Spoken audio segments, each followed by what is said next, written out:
Emily Smicker, the Erie Zoo, joining us now with this week's feature creature, and we have Norbert today. Yes, we do. This is Norbert, and I brought a dragon with me because that's spooky season. It's Halloween, yes. Now, he's not a dragon like we think of, but he's a bearded dragon. He's the closest thing that we've got now, thank goodness.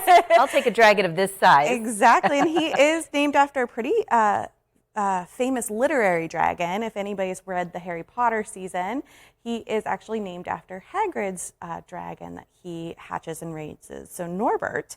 And Norbert is less than a year old, so he's still fairly small. And he did come visit a few months ago with Kylie when he was a baby, but thought he'd come back out right before It looks like he's checking me out, like, who are you and why am I here? Yeah. Underneath his mouth, it looks spiky, and I'm sure everything has a purpose for these fabulous animals. Yes, so that is where they get their names, is from this amazing beard right here. It's very spiky, very soft. Now, that is a very important communication tool for them. Now, if they're feeling threatened or feeling excited, they'll actually puff out this beard, and it will get really large, and sometimes it will even turn black, too. And how about the spot there where we commonly refer to as ears? Yep. I see that there's something open there. That must be some sort of sensory.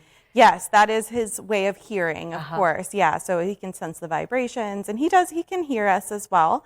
They're very, very inquisitive and curious creatures. My family has a bearded dragon at home, and I just think they're the most amazing look at him. animals. He wants to He's go. like, I want to go explore. He's like, I want to come over here and see this abandoned post and see what she's doing. Oh my gosh, this guy's going to get away. He might. That would be a There we first go. for us like, here. Let me just hang out on your shoulder for a second. He is beautiful. His coloring is beautiful. Yeah. So last weekend of Zubu, right?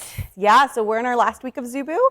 Tonight we'll be open from 6 p.m. to 9 p.m. and then tomorrow and Sunday we'll have 12 p.m. to 9 p.m. Looks like we're going to have some beautiful weather.